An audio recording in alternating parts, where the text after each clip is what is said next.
Pa evo da, jedan od zadataka danas bio je pokazati enormno htjenje, borbenost.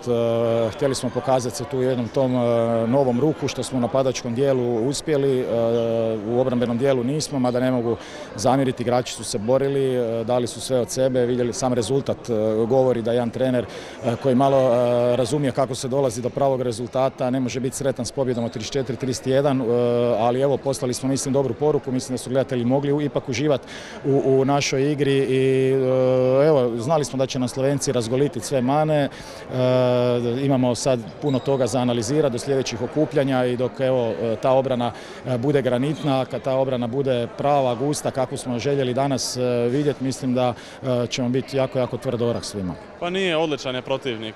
Vidjeli smo od početka da smo imali problema sa Skubeom, u drugom poluvremenu sa Makucom.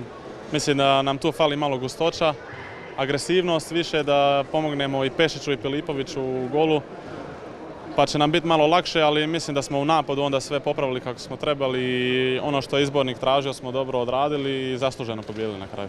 Da, mislim da je bila jedna lijepa utakmica, prava prijateljska utakmica sa puno trke.